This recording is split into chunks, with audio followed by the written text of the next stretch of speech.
রাজু স্যারের, রাজু আহমেদের কঠোর থেকে কঠোরতম শাস্তি চাই।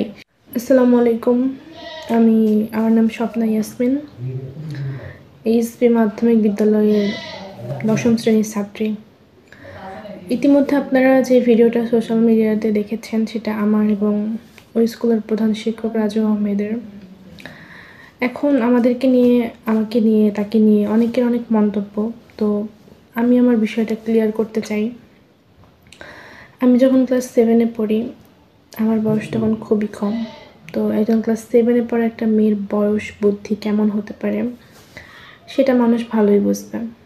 তো তখন আমি ভুলবশত তার সঙ্গে একটা সম্পর্কে জড়িয়ে পড়ি, কিন্তু সে তো অনেক বয়স্ক ছিল, তার তো ন্যূনতম জ্ঞান ছিলই, আমার না থাকলেও। হ্যাঁ, আমি মানছি আমার দোষ, আমি বলছি না যে আমার কোনো দোষ নেই, কিন্তু দোষটাও তার বেশি, কারণ তার তো বুদ্ধি বয়সটুকু ছিল আমার না থাকলেও।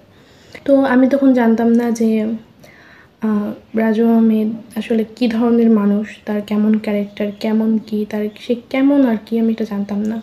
তো যখন আমি আস্তে আস্তে আমার বয়স হলো, বুদ্ধি হলো, যখন আমি বুঝতে পারলাম যে এটা আমার জন্য ঠিক না। আরএফএল অডিটর, বাঁকা হয় না, ফাঁকা হয় না, আর ভাঙা এক কথায় অসম্ভব। ঠিক তখনই আমি তাকে আর কি অ্যাভয়েড করার চেষ্টা করলে তার কাছ থেকে দূরে সরে আসার চেষ্টা করলাম, কিন্তু সে কোনোভাবে আমাকে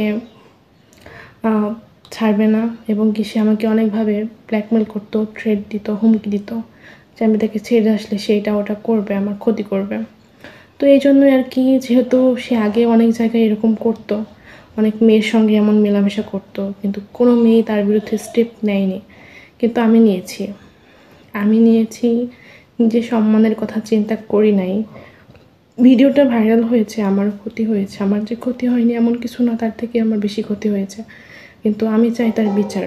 আমার নিজের সম্মান দিয়ে হলেও তার বিরুদ্ধে আমি স্টেপটা নিতে চাই, কারণ কোনো মেয়ে স্টেপ নেয় নাই, আমি প্রথম, আমি নিব এবং আমি জয়ী হতে চাই।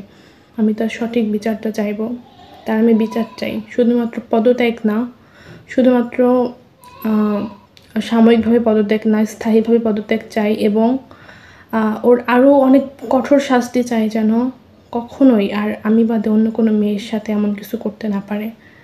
আমি এই শাস্তিটা চাই, কঠোরতম বিচার চাই, যেন দ্বিতীয়বার কখনো অন্য কোনো মেয়ের সাথে এরকম করার সুযোগ না পাই।